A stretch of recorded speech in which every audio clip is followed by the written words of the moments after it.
Hello बच्चों, क्या हालचाल है आप लोगों को। ये video specially dedicated stay vacancy round पे पूरा डिटेल में बात करूंगा। स्टे वैकेंसी राउंड में क्या क्या चीजें होती। पहली बात है, स्टे वैकेंसी राउंड में वही बच्चे पार्टिसिपेट कर सकते जो बच्चों को अभी तक कॉलेज अलॉट नहीं हुई है। जिन्हें अलॉट हुई थी, जिन्होंने कॉलेज छोड़ दी, वो भी नहीं कर सकते। जिन्होंने अपग्रेड किया था वो वापस से अपग्रेड नहीं कर सकते कि थर्ड में जो मिली उससे अच्छी कॉलेज मिल जाएगी। ये राउंड सिर्फ वो बच्चों के लिए होता है, स्पेशल राउंड है जिनको अभी तक कॉलेज अलॉट नहीं हुई है। अब स्टे वैकेंसी राउंड को थोड़ा डिटेल में समझते। स्टे वैकेंसी राउंड में पहले हमारे पास सीट आएगी कि कौन कौन सी कॉलेजेस में कितनी सीटें वैकेंट है। यहाँ पे तीन चीजें बहुत इंपॉर्टेंट होती है। एक मेरिट, याद रखो कौन सी तीन चीजें। मेरिट लिस्ट में आपका नाम कहां पे आ रहा। लिस्ट वैसे नहीं जनरेट होती जैसे नॉर्मली डीएमई की साइड पे आती कि पूरी की पूरी मेरिट लिस्ट आएगी, ऐसा कुछ भी नहीं होता। ये चीज का ध्यान रखो। दूसरा, रिजल्ट भी वहां ऐसा नहीं आएगा कि ऑफिशियली आपको रिजल्ट दिख रहा, और इस बार आपको अटेंडेंस भी शो होगी कि आपने अटेंडेंस लगाई कि नहीं। मेरिट, अटेंडेंस और रिजल्ट। मेरिट लिस्ट बहुत इंपॉर्टेंट है और अटेंडेंस आपकी बहुत इंपॉर्टेंट, ये दो चीजें ही इंपॉर्टेंट होती है। और ऐसा होता है कि कितने बच्चे एलिजिबल है तो वहां पे ग्रीन साइन आएगा, नहीं एलिजिबल वालों पे रेड साइन आएगा। पिछली बार पहले ये होता था कि 10 लोग एलिजिबल होते थे। पहले ये भी होता था कि अटेंडेंस जिसने ज़्यादा जल्दी लगा दी, मतलब ऑफलाइन पहले तो सेटिंग हो जाती है और होती भी है और बहुत सारी चीज़ें चलती है। अब उसके बारे में नहीं जाएंगे हम, मेरी बात समझो। फिर मेरे से काउंसलिंग करवा के भी आप कॉलेज ले सकते हो, वो चीज़ भी मैं आपको बताऊंगा। और हम बहुत रीजनेबल प्राइस में बहुत अच्छी कॉलेज आपको दिलाने की कोशिश करेंगे। पहले चीज़ें समझो। अटेंडेंस बहुत इंपॉर्टेंट होती है। पहले ये होता था कि अटेंडेंस जो पहले लगा के आ गया मेरिट में नीचे रहा, फिर भी कॉलेज मिल जाती थी। अब थोड़े से आ चुका है कि सिस्टम जनरेटेड हो चुका है तो थोड़ा सा मुश्किल होता है, लेकिन पॉसिबिलिटी फिर भी बन जाती है कि अटेंडेंस आप लगा के आए। तो आपको अटेंडेंस लगाना जरूरी है। अगर आप ग्रीन में आ रहे हो तो आपको स्टे वैकेंसी में जाके जो सीटें जहां पे खाली होगी वही कॉलेजेस की रैंकिंग आएगी। बाकी कॉलेजेस चॉइस फिलिंग लिस्ट में नहीं देखेगी। 2 दिन तक वो ऊपर नीचे होती जाएगी कि कौन कौन बच्चे क्या क्या फिल कर रहे हैं। उसके बाद एक जनरेट होगी, उसके बाद अटेंडेंस का टाइम सुनेगा, वो टाइम पे तुम्हें अटेंडेंस लगाना है। जल्दी जितना जाओगे उतना ज्यादा बेनिफिट होगा,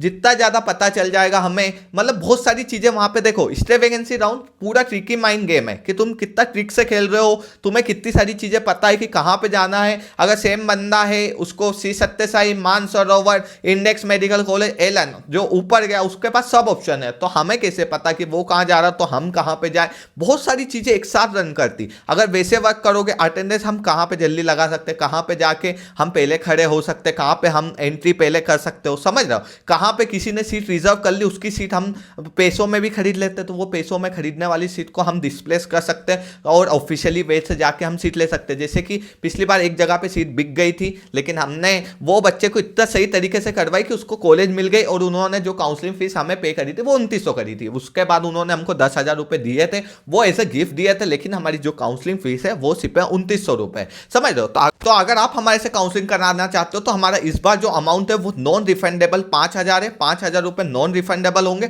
उसके बाद कुछ अमाउंट लगता है जो हम आपको कॉल पर डिस्कस करेंगे कि कैसा अमाउंट लगेगा, वो रिफंडेबल रहेगा। अगर कॉलेज नहीं मिली तो उसके बाद का जितना अमाउंट हम लेंगे वो आपको रिफंड कर देंगे। और depend on college, depend on you कि तुम क्या अप्रोच कर रहे हो हमसे और क्या एक्सपेक्टेशन कर रहे हो। लीगल तरीके से जाएंगे, लीगली कॉलेज लेंगे, और जहां हमारे से बेस्ट बन पाता है, तुम लोग अगर हमारे पे ट्रस्ट कर रहे हो तो हम वहां पे आपका ट्रस्ट बिल्ड करने के लिए करेंगे। तो स्टे वैकेंसी राउंड बहुत सिंपल राउंड भी नहीं है, बहुत कॉम्प्लेक्स राउंड भी नहीं है। चीजों को समझोगे, चीजों को करोगे तो कॉलेज मिल जाएगी, क्योंकि यही ऐसा राउंड है जहां पे चीजें बियॉन्ड द लिमिट जाने की पॉसिबिलिटी बन जाती है। कम नंबर वाले बच्चे को कॉलेज मिल जाती है और ज्यादा नंबर वाला बच्चा रह जाता है अगर दिमाग का यूज नहीं करेगा, सही प्रोसेस को नहीं जानेगा। डीएमई के थ्रू लिंक खुलती है और दूसरे पोर्टल पे जाके लिंक ओपन होती है, वहां पे सब चीजें होती है। तो ये ध्यान रखो, ऐसा नहीं है कि वैसी की वैसी मेरिट लिस्ट आ रही, वैसे का वैसा अलॉटमेंट लेटर आ रहा, बिल्कुल ऐसा प्रोसेस नहीं होगा। और जिस दिन रिजल्ट आता है उस दिन तुम्हें जाना पड़ेगा। उस दिन जितनी जल्दी जाओगे उतनी जल्दी तुम्हारा मिलेगा। अगर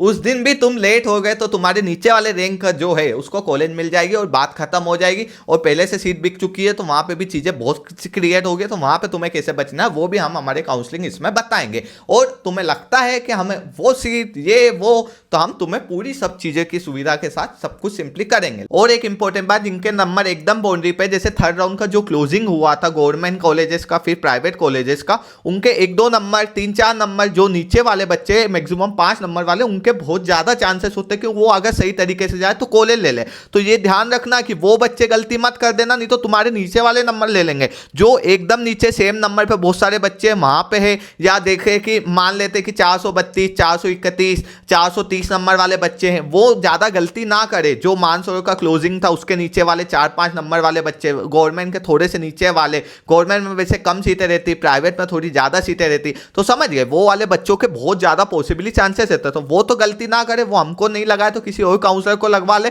अगर उसे नहीं पता है तो चॉइस फीलिंग और इसके बारे में, क्योंकि आपकी थोड़ी सी गलती किसी और को सीट दिला देगी 100%। लेकिन अब लास्ट पॉइंट मेरा ध्यान से सुन लो बच्चों, कि मेरी एग्जाम है 25 तारीख से, हमारी टीम का एक्सेस मिलेगा, मेरा एक्सेस मिलेगा, हम नहीं चाहते फिजूल के। अगर तुम्हें लेना है तो ही कॉल करना, ये नहीं कि भैया मुझे स्टे वैकेंसी के बारे में बताओ ये चीजें। बस मैं एक बार बता सकता हूँ, नॉन रिफंडेबल अमाउंट 5,000 है, उसके बाद जो अमाउंट लगेगा वो हम आपको शेयर करेंगे कि कैसे क्या चीजें प्रोसेस होती। अगर उसके बाद जो अमाउंट लग रहा है वो हम आपको रिफंड करेंगे। अगर आपको कॉलेज नहीं मिलती, आपको लेना है तो ही आना, ऐसा फालतू मत आना, क्योंकि मेरी भी एग्जाम चल रही है। मैं सिर्फ आपके लिए इतना हेल्प करता हूं और ये चीज सिर्फ आपके लिए। ये अमाउंट हमने इसलिए रिफंडेबल नॉन रिफंडेबल सब चालू किया क्योंकि हम नहीं चाहते कि आपके पैसे ज्यादा खर्च हो अगर आपको कॉलेज अलॉट नहीं होती है। तो आप हमारे पे ट्रस्ट करोगे, हम आपके लिए वर्क करेंगे और हम ट्राई करेंगे कि आपको कम से कम नंबर पे बेस्ट की बेस्ट कॉलेज मिल पाए और आप पूरे सही तरीके से स्टे वैकेंसी में पार्टिसिपेट कर पाओ। मेन मोटिव हमारा ये है, इससे ज्यादा कुछ भी नहीं है। Bye bye, take care, love you all.